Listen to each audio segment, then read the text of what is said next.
Let's go now to another milepost in the rise of the Republican Party, and that was the senatorial election in 1980.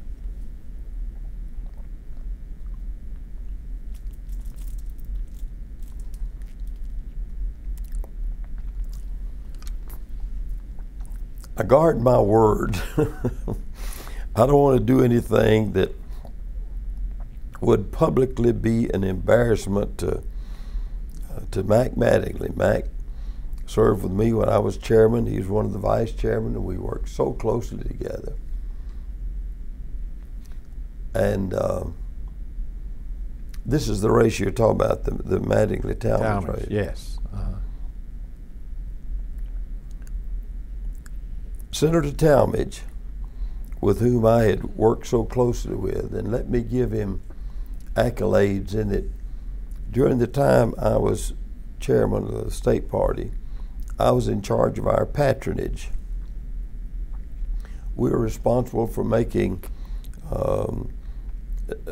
nominations and suggestions for many of the judgeships and other federal jobs, but the senator always had the option of dropping the pink slip in and stopping it. I would meet with him and Colonel Lowell Connor, who was his right-hand man. We'd get together and talk about these people, and the senator never tried to stop me. There was one time when we were talking about a possible judgeship, and he said, "Bob, you're going to have to come along and help me. My folks think all I'm doing is helping you. You got to give some." And we decided on a judge in Rome that we would both support. And there were many times when I was going back and forth to Washington that he and Betty would say, "Now, when you're up here, you don't have to stay in the hotel. Just come stay with us." And I said, "Betty, can you imagine what would happen if somebody from the Atlanta paper found out we was doing that and took a picture of me going over to the Hill, and you handed me my lunch sack, sending me off?" I said, it'd be a ruination to the senator and me too. So I never did, but it was a close relationship. But as it kept going, the papers begun to report about the overcoat, the money in the overcoat, and so forth, and they got on to Senator Talmadge. It was the paper that beat him. When I remember so well the quote that Newt Gingrich gave when somebody asked him, said, "How did Mac Mattingly defeat Herman Talmadge?" And Newt wisely said, "Because his name wasn't Talmadge." Indicating back then that Mac, while he did well and was a fine senator, if it hadn't been Mac, it could have been somebody else that was with admirable qualities that could have been elected, because the media had downplayed the senator so much there wasn't a way he could win. They had destroyed the public's confidence in him.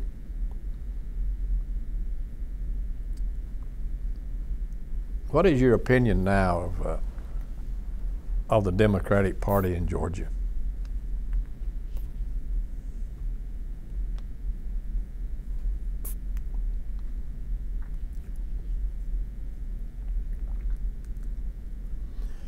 They don't have near the strength they had.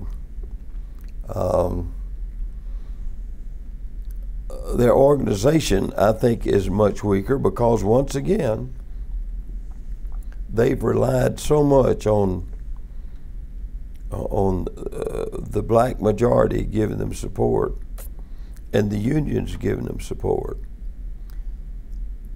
After so many years, the blacks are waking up and realizing that, hey, we've been taken for granted. We give all our support, they're not giving us anything. And so there's dissension in the ranks among the blacks as far as the Democrat Party. some of the labor leaders who used to be so strong.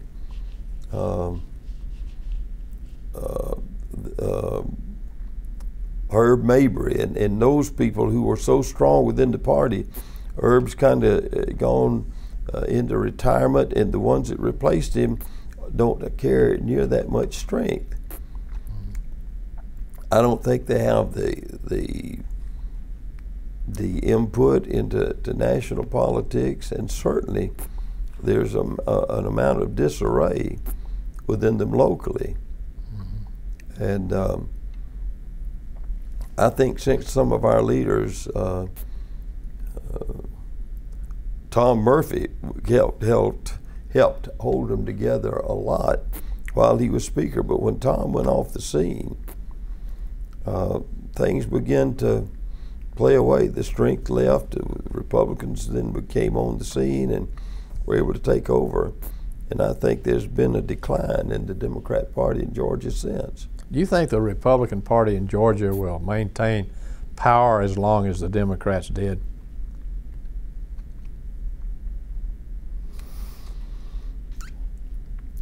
If they don't self-destruct. I remember so well when we were very active when I was state chairman, and going to Washington with the other chairman in the Southern District, which made up 13 states, and we would meet there in Washington, and we would always have the members of the cabinet, the other heads of state up there meeting with us, because we had a lot to offer them, and they made a lot to us. And I remember so well the writer Kevin Phillips, who wrote a number of books that was so well then. I remember him telling us one time that the Republicans were in a position to stay in power for the next 40 years. But then along came Watergate, stupid Watergate. And I'll never forget the feeling I had. I almost fainted, along with Tommy Thompson, the chairman from Florida, when Kevin came back and spoke to us. He said, "Men, the prediction I made to y'all once is gone. The only way this party will survive is Richard Nixon resigns." That had never crossed our mind, and we didn't realize how serious it was, but Phillips was right. We had the option possibly to stay strong for 40 years, and we came along and stepped on our own toes and killed ourselves. And with Nixon, because of that, Ben Blackburn lost his seat. So many of our people lost their seat. And then Ford was blamed for giving Nixon a pardon, so that he was not able to win re-election when he ran, and Jimmy Carter won. The public had to give us a whipping, and they did, and we paid for our sins, and been starting to rebuild ever since. But yes, the Republicans in Georgia can stay strong if they keep their nose to the grindstone and keep plowing the ground and keep doing the basics and serving the people. And we don't make any of these the mistakes, like stupid things like we did with Watergate. Mm-hmm. We killed ourselves. Mm-hmm. Let's talk for a minute about Newt Gingrich.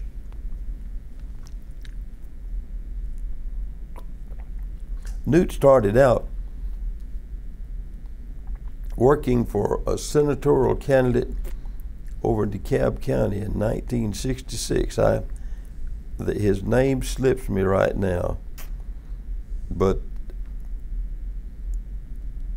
and I can't remember whether he was elected or not. He was a nice guy, but Newt was working in his campaign.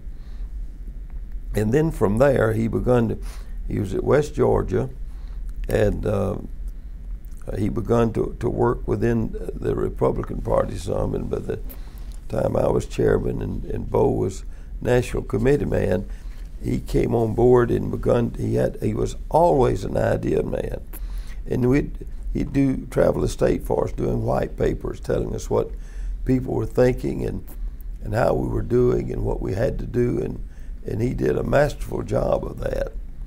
And then I made him chairman of one of our convention committees in '72, and he attracted even more attention, and he decided he wanted to make his move and run for Congress in '74, and he did.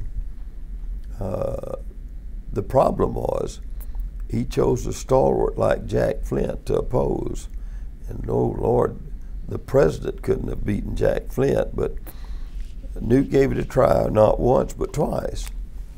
And then Jack retired, and the third time Newt won. I remember so well in the early 1980s, I was doing consulting with small businesses and working with banks who wanted to do small business loans with the SBA. And I was with a bank out in Douglasville, and they were all behind Newt, who was their congressman. And Newt was working up a trip for them out there to bring a plane load up to Washington and give them a tour and take them through the House and have them meet various and sundry members of Congress and for briefings. I remember when we got to the airport, we started back in. I was on the bus with Newt at the time and going back in and just being inquisitive. I said, son, what's your goal? What do you really want to do? You know, whether you want to be a lifelong congressman, whether you wanted to think about governor or what. And here's another time I almost fainted. He said, well, what I really want to be is Speaker of the House. Well, that fooled me. It never conceived of me that any young Republican, and especially from Georgia, was ever going to be Speaker of the House. And I patted him on the back and I said, well, that is a very worthwhile goal to achieve. And it was amazing watching him do just that. And when he became Speaker, I was so proud of him. I couldn't stand it. And it's just like seeing one of your sons make it when you really didn't think he was going to do it in the first place. And ever since, I have been prodding him to run for president. Bo Calloway and I were with him before the last presidential election. And we kidded him, and you know, years ago when we started, somebody gave you $100 for your campaign. That's big money. And I told Newt then, I said, Newt, if you're going to announce, Bo and I'll both give you $100 apiece. And so we laughed about that, but he didn't do it that time. I think he wanted to, but he waited a little longer than he should. But I think for sure that next February, March, he's going to announce that he's going to run for president. And I think he's going to be our leader. You like his chances? Ooh, yeah. He was on Fox News the other day and Howard Dean was on the other side. And Dean even admitted that Newt is an ideas man, that he had more ideas than anybody that, I've forgotten how Dean phrased it, but I thought it was very complimentary to Newt. But we've always known that Newt had the ideas. He was an ideas man, and so was Paul Coverdale. But Newt even more so. And he came up with a contract with America, and that was what really emboldened the Republican Party back then, and got us going. And I think his ideas is what America would need now, and I think he can sell it to the public, and they'll buy it and elect him if he'll qualify. Let's talk about Bo Calloway. He didn't get elected governor of Georgia, but that did not by any means end his political career. No, Bo was, after his defeat, got involved in the state politics, and then ran for national committee man. And Roscoe Pickett was running for re-election from the 4th, and Bo beat him and succeeded to that position. Then he got more active with Washington in that position. And there was a time when Agnew was stepping down. There were people that thought about asking President Nixon to make Bo his nominee, and there was others that was trying to get George Bush as his nominee. But that didn't happen. He selected Jerry Ford, and then when he stepped out and Ford came along, wanted to run, he got appointed Bo Secretary of the Army, and asked Bo to be his national campaign manager. And so Bo went into that full blast, hoping to get him elected. And during all this time of politics, Bo's business interest was not only Callaway Gardens, but they had Crested Butte in Colorado, and it was not going well. One of their relatives was over there running it and was not going well at all. So after the campaign for president, Bo and his family moved to Crested Butte to take that over and reorganize it, which it did. And he got involved in politics there. And later, he later ran for the Senate out there, U.S. Senate there, and became party chairman. And he served there until they decided to move back to Georgia to let some of the younger generation take over Crested Butte, and he came back to Callaway Gardens, where he's been ever since. Mm-hmm.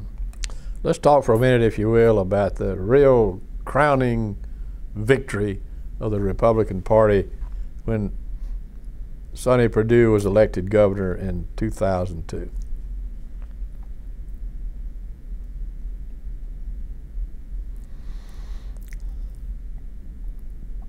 Sonny ran a good campaign, and he was well known within South Georgia, not as well known in North Georgia, but he had statewide contacts. Most of the time when we were running candidates like Milner was from Atlanta. Bob Bell was from Atlanta. All of our candidates were up here. Now, while the big vote is from Macon North, there's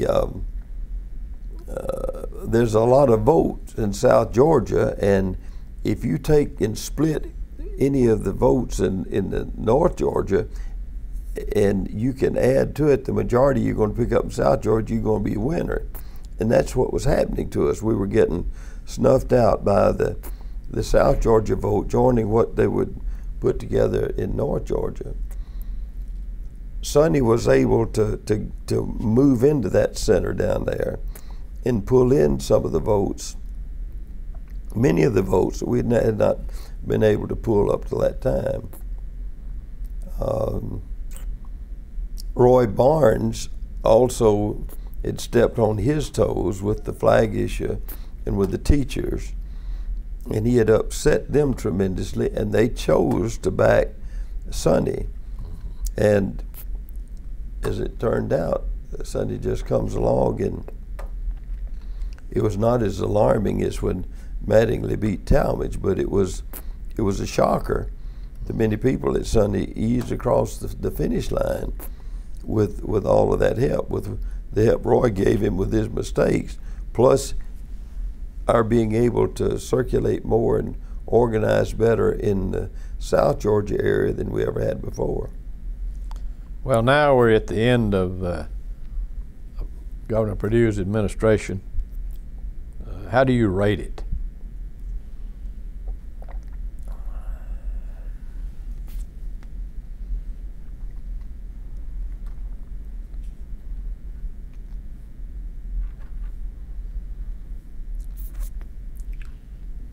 That requires a lot of thought. Personally, I like Sonny Perdue. He's always been nice to me, and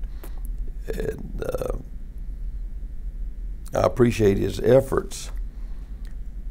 I don't think that he has always listened to our side, and I don't think that he's been as strong a Republican governor.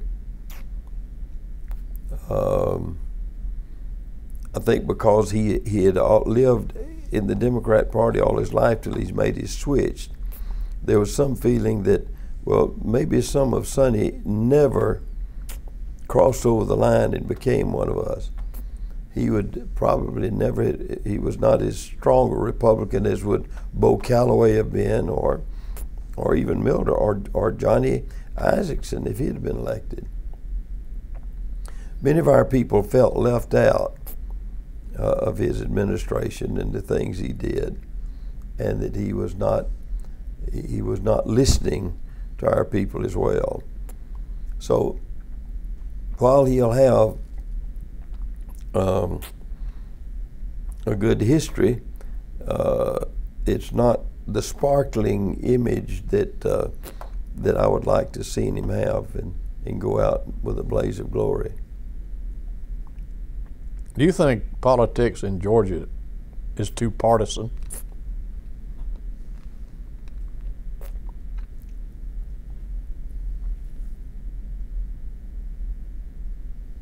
I hadn't thought about that. Coming from a time when we were the minority party, we were just struggling in trying to build. I'd hate to think about it being too partisan, because I realized we could switch back and forth. I think it's more the ideology behind it. The conservatives and then the ultra-conservatives on this side, then bringing in the moderates, and then the liberals and the ultra-liberals over here. It's whichever umbrella they want to choose to be under. Now, if the Democrats all of a sudden selected somebody that was too conservative, many of the folks in the Democrat Party would go along with that, of defeating that conservative and selecting someone else. So I'm not sure if it's more a difference in ideology than it is too partisan. Now, you could have a point, though. Two questions. First of all, how has reapportionment affected the Republican Party in your opinion? It has been a godsend, and I'm looking forward to a better godsend when we reapportion in the next 2 years. There were times when they would go in to reapportion.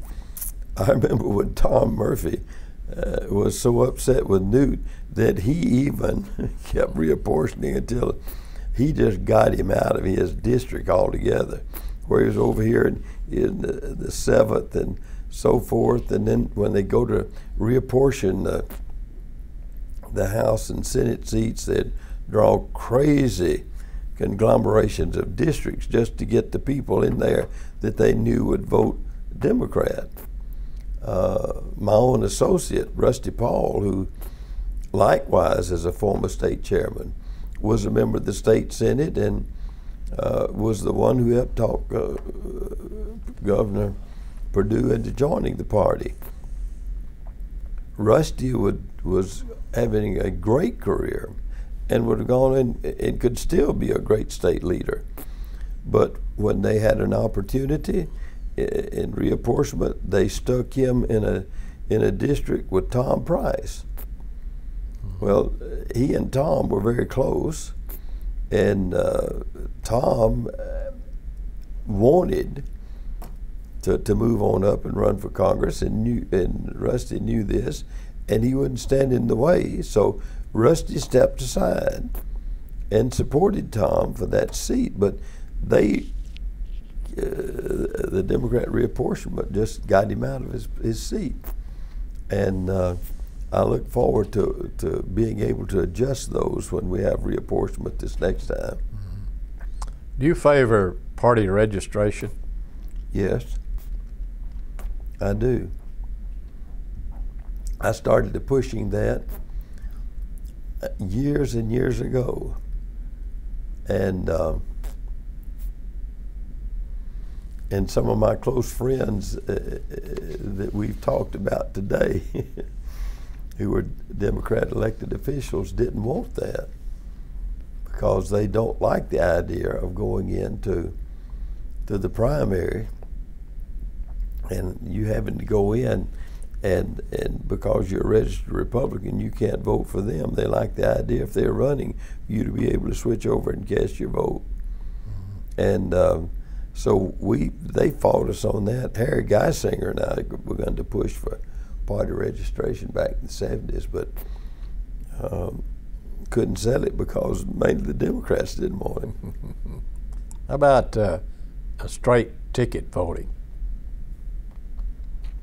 We used to have that in Georgia, but for some reason it was changed. You can't vote a straight ticket now. I'm opposed to it because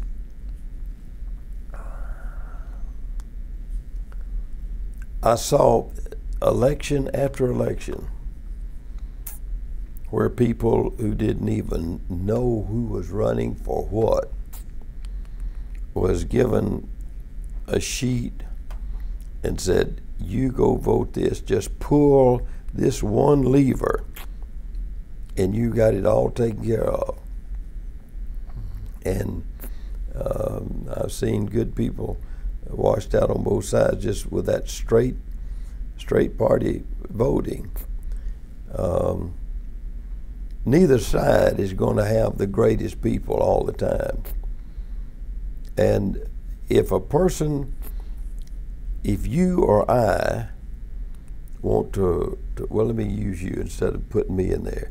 If you want to run for office and you are willing to give of your time, effort, and money and take away from all the other things you're doing to offer for office to serve the people, you are entitled to have the voter come down the line and see your name and the person that's opposed to you and either select you or that other person. I think you deserve that right. And the idea of just being on the ballot and all you have to do is have somebody strong up here, you could have a bunch of idiots on the bottom of the ticket. As long as the top person was the one you wanted, everybody going in to vote for that one, vote the straight ticket, and you get a bad mix. So I think that the public needs to go in, and they don't study the candidates. So many of them go in, and I'll have to admit to you that I went to this time, and I went to early voting, and I got in there and saw who was running for Secretary of Education. I hadn't done my homework, and I was flabbergasted. I had no idea who in the world to select. Mm-hmm. So I did what so many voters do. I said, well, I'll just take the top man. Mm-hmm. And I did. It happened to be Barge, and that's the fellow that he ended up supporting. But that happens in so many races. Nobody knows who's running, and they go in and they stand in line, and somebody says, well, you ought to vote for so-and-so. Well, okay. They don't have any idea who they're voting for. So the public is just should take. They won't ever do it, but they should take time to study who's running. It's their government, and these are people that are supposed to represent them. Why should you run out and complain about how your government's operating when you won't even look at who's running and go vote for the one that stands for what you want? So I'm against straight party. Well, you've had a wonderful career. You've been a great contributor to the rise of the Republican Party. And as you look back on your time in politics, is there anything you would change?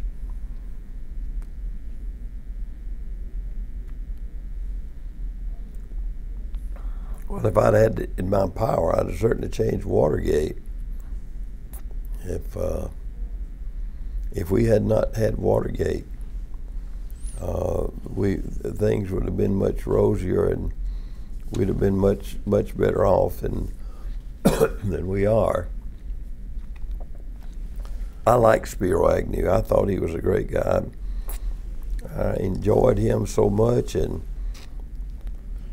I hated to see him go by the wayside. I like Nelson Rockefeller when he came on as the vice president for Ford, and I didn't agree with some of our leaders at the time. I know Mac Mattingly was state chairman, and Bo was national committee man, and they were both after him to. No, Bo wasn't national committee man, but Bo was opposed to Rockefeller being on the ticket. I thought he was great. I enjoyed working with him, but that election was a fiasco. Then we lost to Jimmy Carter, and then came back later with Reagan. But all that did not have to happen if it had not been for Watergate. So that's one of the things I would change. I'm sure if I had enough time to think about it, there are other things I'd try to change, but that's the basic one. Well, Bob Shaw, we've covered a big subject in a short time. Have we left anything out?